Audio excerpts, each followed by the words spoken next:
Railway mania was an instance of speculative frenzy in Britain in the 1840s.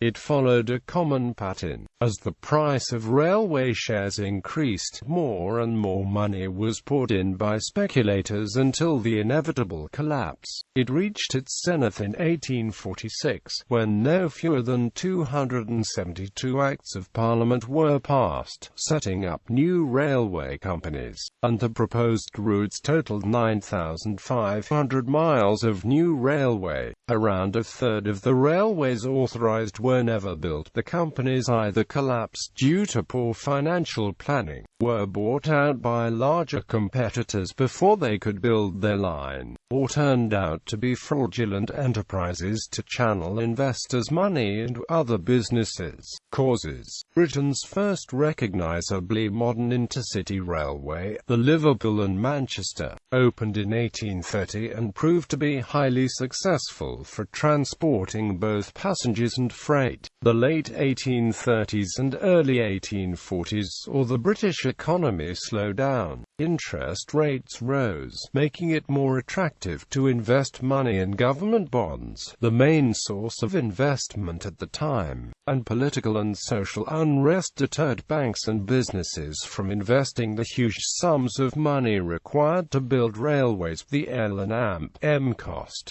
£637,000. By the mid-1840s, the economy was improving vastly and the manufacturing industries were once again growing. The Bank of England cut interest rates, making government bonds less attractive investments, and existing railway companies' shares began to boom as they moved ever-increasing amounts of cargo and people, making people willing to invest in new railways. Crucially, there were more investors in British business. The Industrial Revolution was creating a new, increasingly affluent middle class.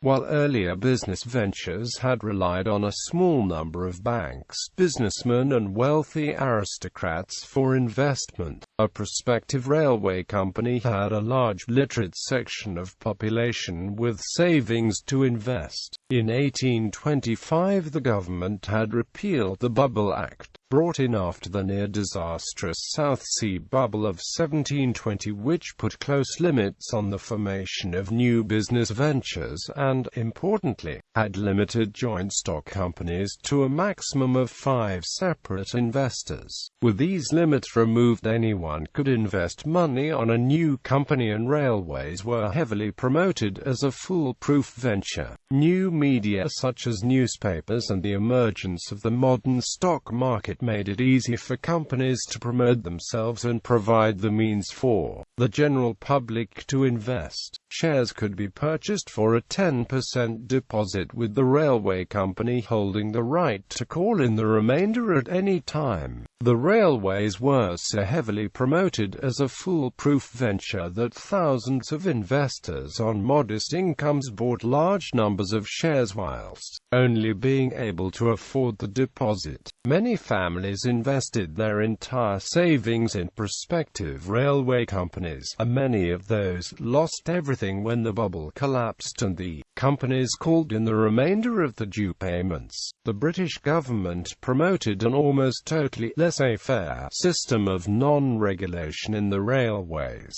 Companies had to submit a bill to Parliament to gain the right to acquire land for the line, which required the route of the proposed railway to be approved. But there were no limits on the number of companies and no real checks on the financial viability of a line. Anyone could form a company, gain investment and submit a bill to Parliament. Since many MPs were heavy investors in such schemes, it was rare for a bill to not pass during the peak of the mania in 1846. Although Parliament did reject schemes that were blatantly misleading or impossible to construct, at the mania's peak there were several schemes floated for direct railways which ran in vast, straight lines across swathes of countryside that would have been difficult to construct and nearly impossible for the locomotives of the day to work on. Magnates like George Hudson developed routes in the North and Midlands by amalgamating small railway companies and rationalising routes. He was also an MP, but ultimately failed owing to his fraudulent practices of, for example, paying dividends from capital.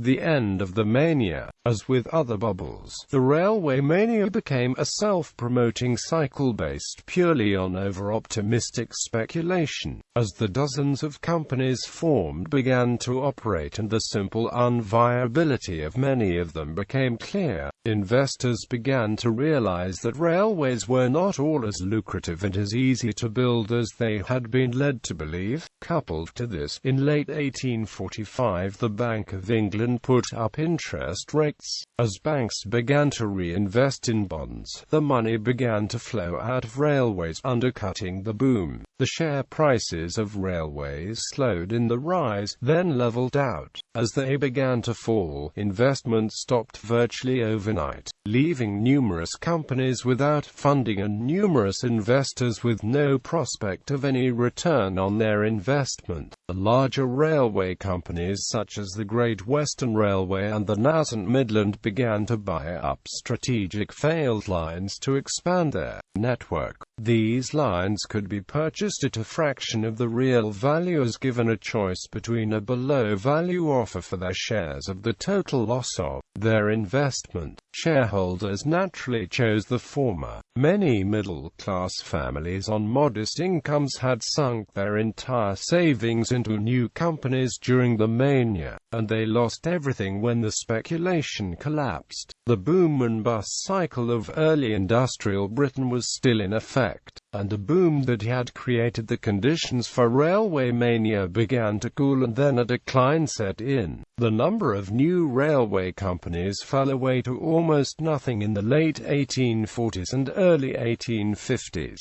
with the only new lines constructed being by the large companies. Economic upturns in the 1850s and 1860s saw smaller booms in railway construction, but these never reached anywhere near the scale of the mania, partly due to more thoughtful government control, partly due to more cautious investors and partly because the UK railway network was approaching maturity, with none of the blank canvas available to numerous companies as in the 1840s. Results. Unlike some stock market bubbles, there was a net tangible result from all the investment. A vast expansion of the British railway system, though perhaps at an inflated cost. Amongst the high number of impractical, over-ambitious and downright fraudulent schemes promoted during the mania were a good number of practical trunk routes and important freight lines.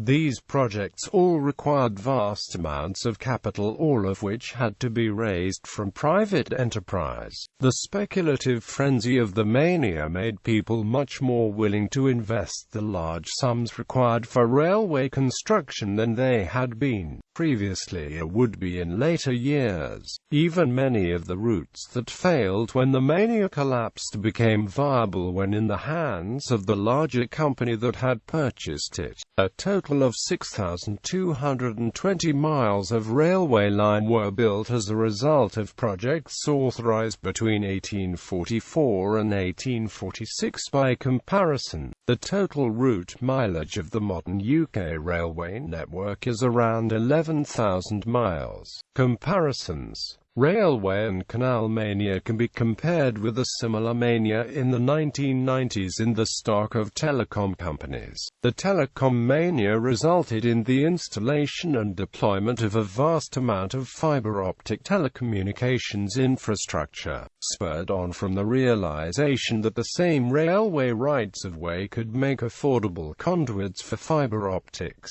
Yet another boom occurred in the period 1995 to 2005. and during the development of the Internet, when many companies were established to promote new services on the growing network. The dot-com bubble soon collapsed, although some companies such as Google grew and prospered. The latest bubble to burst was UK housing credit bubble, which collapsed in 2007-2008, though this bubble may partially still be evident in parts of London.